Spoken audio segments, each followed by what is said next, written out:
Vale da Morte, nos Estados Unidos, é um dos lugares mais quentes e hostis da Terra. Aqui, nossa equipe de 5 cientistas enfrentará um teste extremo, uma série de desafios baseados na exploração espacial.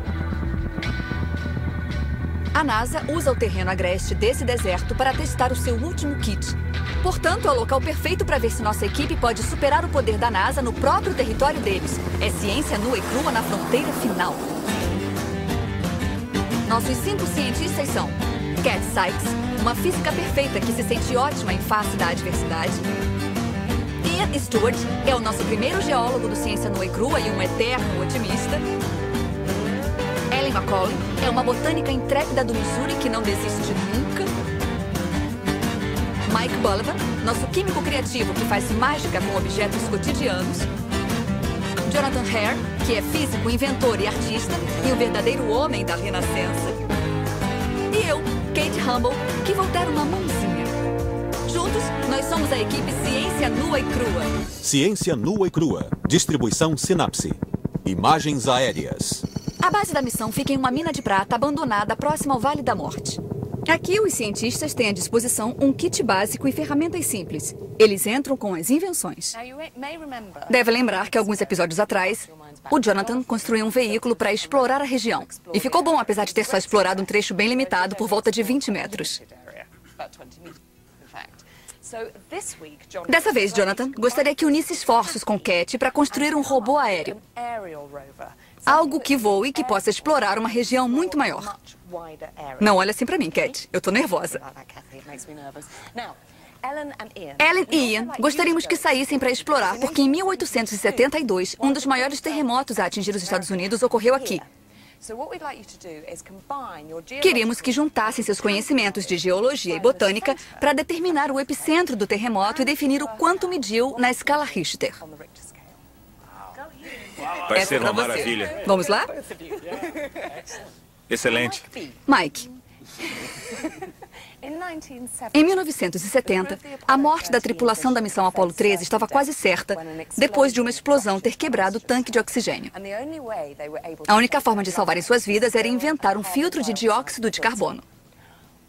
Gostaria que fizesse o mesmo. Tem 3 dias para trabalhar. E se ele não conseguir? Todos vamos morrer? Com certeza. Só vamos saber no final do 3º dia. Vocês têm 3 dias, podem usar tudo o que houver na mina e, é claro, o que tiver no baú mágico. No episódio de hoje, Jonathan e Cat vão fazer um reconhecimento aéreo. Então, uma mini câmera será muito útil. Mike tem que inventar um filtro de dióxido de carbono e Ellen e Ian vão virar detetives e descobrir o que houve em um dos maiores terremotos dos Estados Unidos. Como se descobre o epicentro de um terremoto? É difícil porque aconteceu há muito tempo. Os terremotos acontecem nas falhas, que são fendas no solo, nas quais as rochas se movem de cada lado. Precisamos encontrar evidências da existência dessa falha, e ela pode ter centenas de quilômetros. A questão é que as falhas são retas e produzem efeitos na paisagem, como despenhadeiros e pequenas depressões que podem ir seguindo ao longo da falha. É comum vermos uma mudança na vegetação, de um lado da falha para o outro. E como a maior parte dessa região é desértica, se encontrarmos uma zona úmida, é comum que isso indique que há uma falha ali. É esse tipo de evidências que os cientistas procuram quando pesquisam a atividade geológica de outros planetas. Mas esse tipo de exploração pode ser feita com mais facilidade de cima. E é aí que começa o desafio de Cat e Jonathan. Para que é isso? Acho que podemos construir um tipo de balão. Poderíamos tentar fazer algo parecido com um avião. Mas não temos material suficiente, não tinha muita coisa no baú. Ah, me desculpe. Tinha uma câmera no baú, então seja lá o que construirmos, tem que suportar essa câmera. Então a câmera vai para o ar capturar as imagens daqui de baixo para nós. Isso. Não temos como construir um avião e como o balão flutua vagarosamente pelo ar, podemos registrar toda a região. Boa ideia. E isso faz o quê? Esse é o primeiro passo em um balão. O ar quente produzido aqui se desloca para dentro do saco. Ele faz o ar se expandir por causa do calor e isso faz levantar o balão. Então vão ter que sair correndo por aí com o maçarico para que isso se mantenha no ar? Para ele tem que voar, Kate. Jonathan, eu vou parar de colocar o calor e você tira esse cone. Vamos ver o que acontece. Belo Deu muito trabalho. certo, não é? E vocês só têm 3 dias. Ainda bem que a câmera não estava presa ali, porque senão teria caído ainda mais rápido. Temos muito trabalho. Eu sei que conseguirão. Fantástico. Até depois. Não foi um bom começo. Nem com o maçarico eles conseguiram fazer um simples saco de plástico decolar.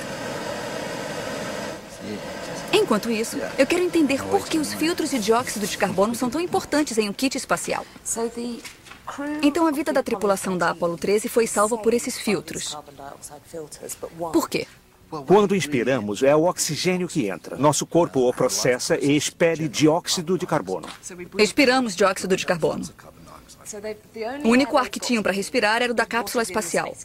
E ele estava cada vez mais acumulando dióxido de carbono. Se o dióxido de carbono não fosse expelido, o que aconteceria? É importantíssimo que ele seja expelido, porque mesmo que os níveis de dióxido de carbono aumentem só um pouco, nós podemos ficar meio sonolentos, com dor de cabeça. Perdemos a consciência e podemos até morrer. E é aí que entra o filtro de dióxido de carbono. Esse é o meu trabalho. Mas simplesmente construir o filtro de dióxido de carbono não vai ser suficiente. Mike também vai ter que provar que ele funciona. E como esse gás é venenoso, o teste será bem planejado.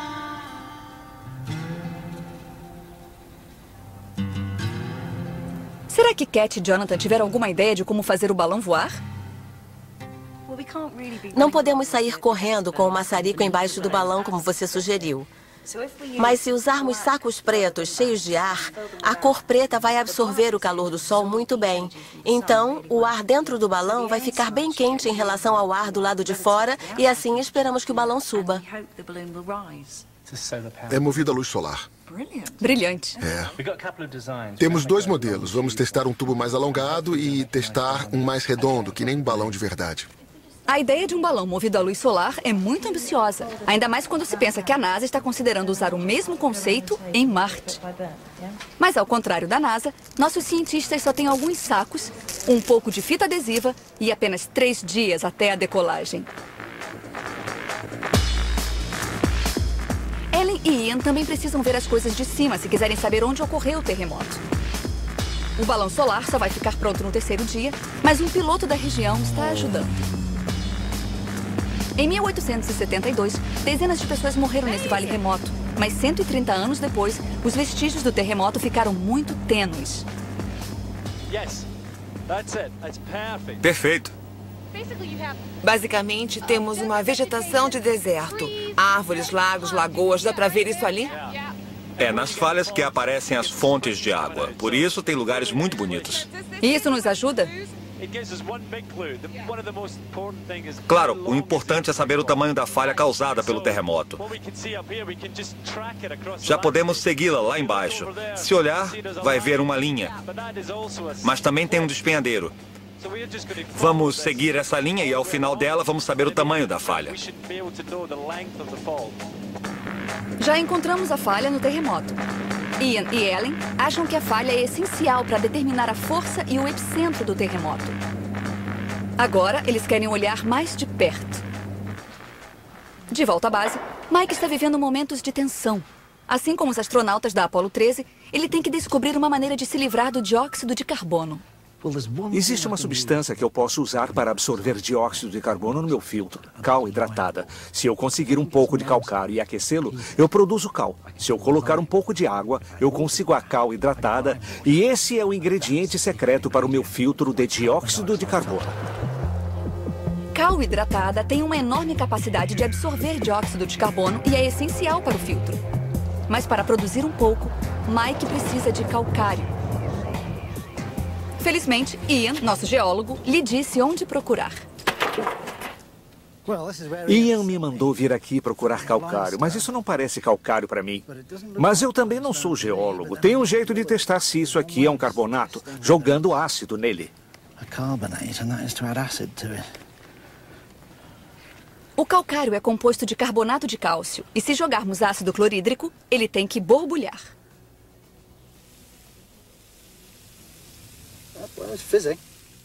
Está borbulhando. O ácido nos mostrou que isso é um carbonato. Mas Mike ainda não se convenceu. Para mim, isso aqui não parece calcário. Eu não sei o que é, mas foi aqui que o Ian me mandou vir. Se não é calcário, ele vai ter que voltar aqui e pegar um pouco. Ian disse que é calcário. O ácido diz que é calcário, mas Mike não se satisfaz.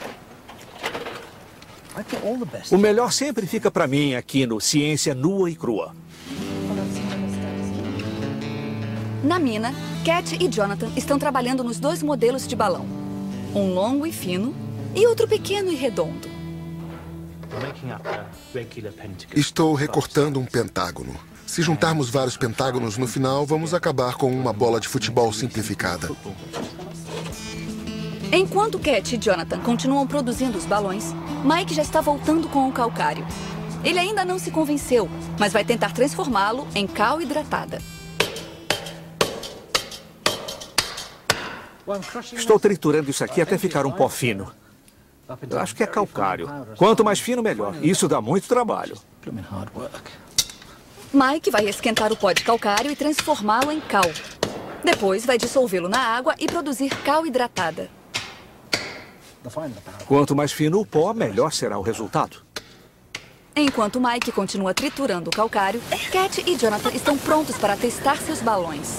Vamos ver qual modelo é melhor. Eles estão achando que o vento forte do deserto pode danificar os balões. Então vieram ao lugar mais protegido possível, a piscina abandonada da mina. Vamos tentar primeiro o esférico? Podemos tentar aqui onde tem um pouco de vento e depois ir até lá. Vamos encher ele. Se conseguirem que os balões funcionem hoje, eles têm boas chances de fazer a câmera voar no 3º dia. Ele está enchendo. Vamos para lá devagar. Acho que a salsicha vai ficar insana.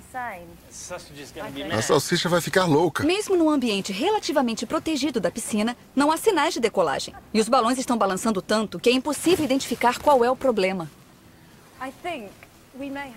Acho que precisamos tentar de novo amanhã e espero que não vente É tanto. mesmo, está ventando demais. De manhã cedo deve estar mais calma, é geralmente quando os balões decolam, não é? Não há o que fazer até amanhã de manhã, exceto se divertir um pouco.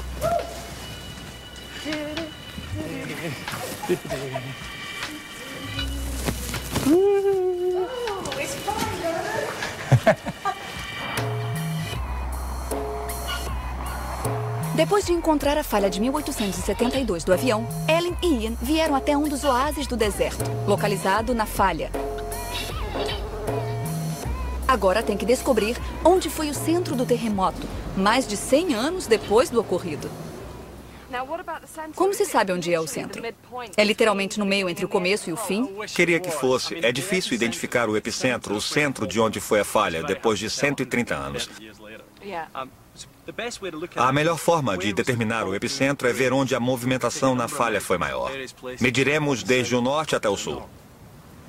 Se conseguirem achar onde houve o maior movimento na falha, saberão o epicentro do terremoto. Mike já triturou seu calcário e vai cozinhá-lo durante a noite para que vire cal. O problema é mantê-lo aquecido por tempo suficiente para que os processos químicos aconteçam. Fica aí. Cat e Jonathan estão se preparando para começar bem cedinho pela manhã.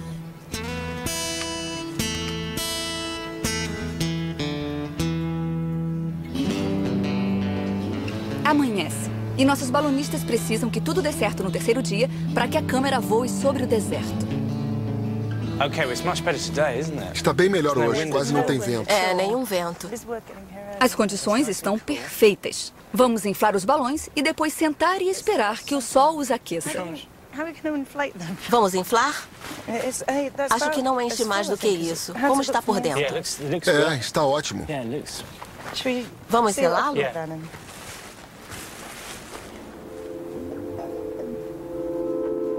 As condições podem estar perfeitas para o balonismo, mas ninguém contou isso aos balões. E eles ainda nem colocaram a câmera. Acho que tudo voltou à estaca zero para Cat e Jonathan.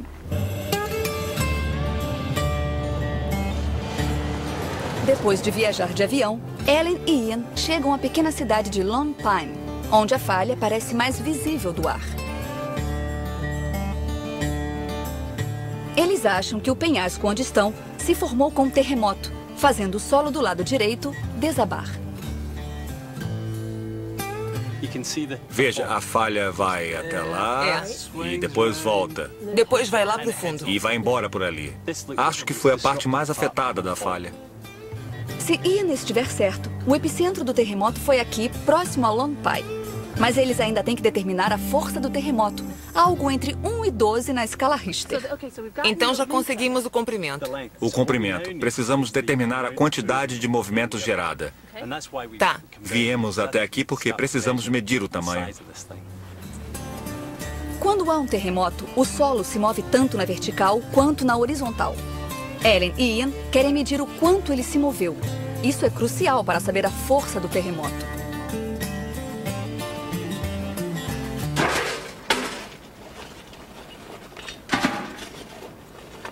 De volta à base, Mike está ansioso para ver se o calcário que deixou cozinhando durante a noite virou o cal que ele tanto precisa.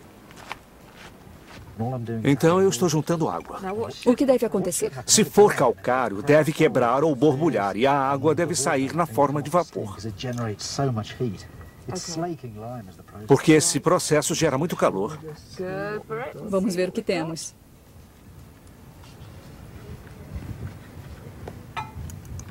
Está borbulhando um pouco, mas não muito. Não está borbulhando o suficiente, né? Não mesmo. Foi meio decepcionante esse resultado, não é? Foi mesmo. Talvez Mike estivesse certo a respeito do calcário. Mas, como não temos um plano B, não há nada que possamos fazer, além de continuar aquecendo o calcário para que produza mais cal antes que o tempo se esgote.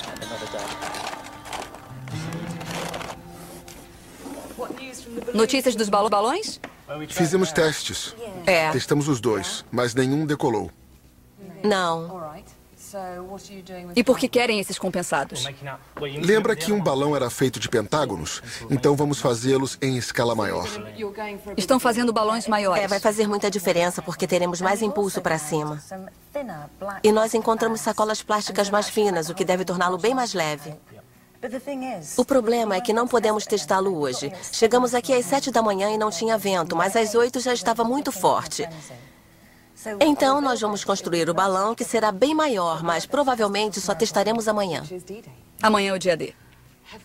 Só vamos saber se conseguiremos cumprir o desafio ou não no final. Pode ser um fracasso total. É. Deixa pra lá. O plano genial de Cat e Jonathan é fazer um balão ainda maior. Enquanto o calcário de Mike cozinha lentamente, ele tem tempo de bolar um sistema que prove se o filtro funciona ou não. O plano é passar o dióxido de carbono por uma série de garrafas plásticas. As duas de baixo ficarão com a cal hidratada, o filtro de dióxido de carbono. Mas, para efeito de comparação, as duas de cima ficarão só com água normal. Ele só precisa de uma maneira para provar que a cal hidratada está absorvendo dióxido de carbono. Tem bastante inclinação. Ellen e Ian estão tentando determinar o quanto a Terra se moveu no terremoto de 1872. Primeiro, eles têm que medir o movimento vertical e a altura do penhasco. Mas o solo também se moveu horizontalmente, e enxergar isso requer um olho muito treinado. Ian, parece que você está às margens de um antigo rio. Essa é a margem direita do rio, que desce até encontrar o penhasco, gerado no terremoto. Mas quando eu desço para cá, a margem direita não está aqui. Estamos no meio de um canal e vamos tentar encontrar a margem correta. Vê aquele penhasco? Siga a linha que passa pelo carro e termina em algum lugar por ali. Às vezes, nada substitui anos de trabalho de campo. Eles descobriram as margens de um pequeno rio seco que cruzava a falha. Quando o terremoto ocorreu, ele literalmente empurrou o rio ao longo da falha para um outro lugar. Temos que medir a distância entre esse ponto e aquele. Quer medir? Quero. Mike, brilhantemente, como sempre, inventou uma maneira de testar o seu filtro. Ele está usando velas para representar a vida, porque o dióxido de carbono é tão letal para uma chama quanto para os humanos. Mike espera que o filtro mantenha a vela de baixo, que está protegida pelo filtro, acesa mais tempo do que a de cima. Então, se o filtro estiver funcionando, veríamos essa vela se apagar antes dessa, submetida pelo filtro. Brilhante. Isso se der certo. Se funcionar.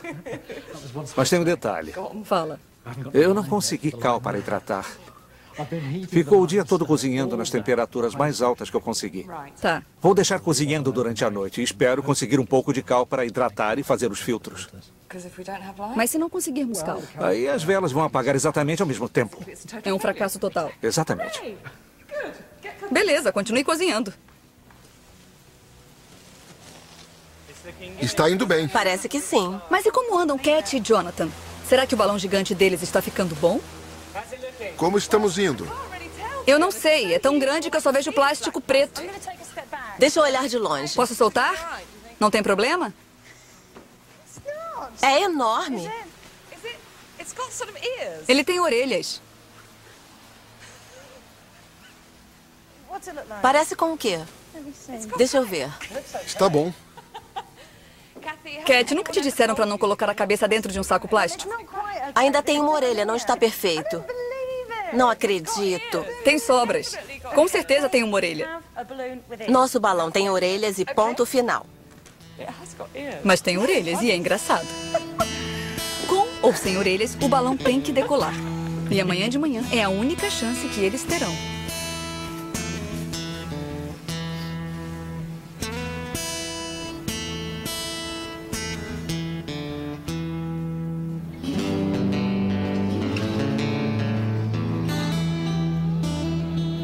Começa o terceiro dia e toda a equipe veio ver se o balão solar de Cat e Jonathan vai conseguir decolar. O tempo está perfeito. E se não der certo, não tem desculpa. Chegou a hora da verdade. O primeiro voo do balão. Já deram nome a ele? Acho que deveríamos chamá-lo de orelhudo. Eu acho que faz sentido. Está tudo bem, ele está enchendo direitinho. Está enchendo, só não sei se vai decolar. Mas o que estão achando que vai acontecer? Não conseguiram fazer nada além de uma série de fracassos nos últimos dias. Jonathan está mais otimista que eu. O material é mais leve e o volume é maior, mas não sabemos. Não? Vamos Tá. tentar. Quando é que vamos saber se já está bom para soltá-lo? Tem algum tipo de sinal? Já está bem cheio, não está? Não querem erguê-lo do chão, porque assim o sol pode aquecê-lo melhor. Está levantando. Olha, Ótimo! Está decolando. decolou. Não se preocupe. Olha só isso, que bonito. Impressionante. O balão decolou. Mas será que está captando imagens? A minicâmera está simplesmente pendurada embaixo.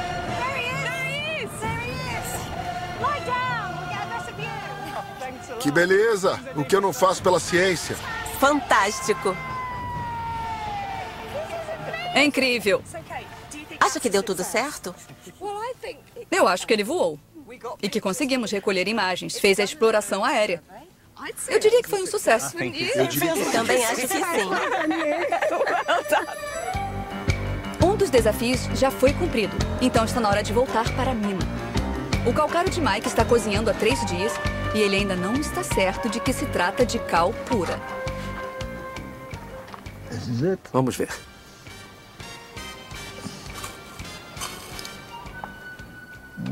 Está borbulhando um pouco. Está borbulhando mais do que no segundo dia. Mas a cal não é tão pura quanto o Mike gostaria. Mas não há o que fazer, porque o tempo acabou. Se essa cal hidratada vai funcionar, só o teste da vela dirá. Ellen e Ian fizeram as medições e desenharam um mapa. Mas como é que tudo isso vai ajudar a determinar a força do terremoto? Esse é o mapa? É. Aqui está a falha que vimos do avião que foi gerada pelo terremoto de 1872 e que seguimos ontem pelo chão, anotando medidas e observações. Nessa região, as falhas costumam ter uma profundidade de cerca de 15 quilômetros. É um número padrão. Medimos a quantidade de movimento gerado durante o terremoto e o resultado foi de 1 metro na vertical e 7 metros na horizontal. Para sabermos a magnitude, precisamos calcular a energia que o terremoto liberou. Essa energia é a área da falha multiplicada pelo quanto ela escorregou, o movimento, e multiplicado pela quantidade de quebra, que é uma medida da dificuldade de partir a rocha. E você sabe disso porque é geólogo. Isso. Agora só falta fazer um cálculo simples da magnitude. Só que a gente ainda não fez. Então vão fazer. Eu sabia que ia dizer isso. E não esqueçam que eu quero saber o epicentro também. Tá bom. Está quase na hora da verdade. Será que o Mike conseguirá manter a vela acesa? E será que Ian e Ellen já fizeram os cálculos? Me contem o que descobriram. Baseados em nossas observações e medições, achamos que o centro do terremoto foi por aqui, perto da cidade de Lone Pine. E achamos que a magnitude do terremoto de 1872 foi de 7,6. Eu tenho um envelope e sei que adoram esse momento. É de uma pessoa para quem podem ligar quando quiserem saber qualquer coisa sobre terremoto nessa região. O Dr. David Burton Slemons, professor da Universidade de Nevada, em Reno. E ele diz: caros colegas cientistas, estimamos que o epicentro do terremoto seja ao sul de Independence. A cidade de Independence é aqui. Erraram por alguma coisa entre 15 e 25 quilômetros. Está ótimo. Muito bom. Bom. Obrigada. Estou impressionada. Eles estimam que a magnitude esteja entre 7,5 e 8 na escala Richter. Parabéns. Meus parabéns. Agora, Dr. Boulevard. Conseguiu, Cal? Consegui, Cal, e ela está dissolvida aqui. O nosso filtro de dióxido de carbono. Então estamos felizes? Estou feliz e nervoso. Cat vai ser minha assistente. Certo. O que quer que façamos, Mike? Fiquem para trás, por favor. Agora a questão é com as velas. Será que o seu filtro de dióxido de carbono funciona? Caso funcione, a vela de cima, que não está protegida pelo filtro, deverá apagar antes. E a de baixo deverá continuar acesa.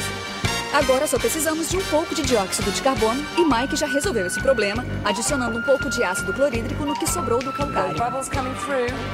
As bolhas mostram que o dióxido de carbono está atravessando o sistema.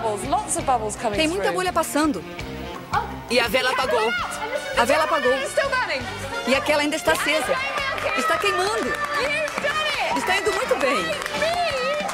Conseguiu!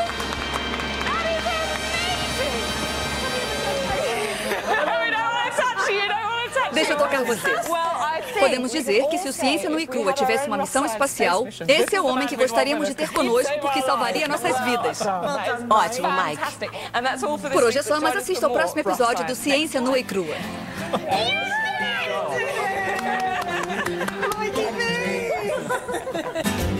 No próximo episódio, vai tudo pelos ares, porque Jonathan, Mike e Cat vão entrar na disputa de uma corrida espacial. Enquanto Ellen e Ian tentam produzir uma aterrissagem suave. Versão brasileira Alcateia.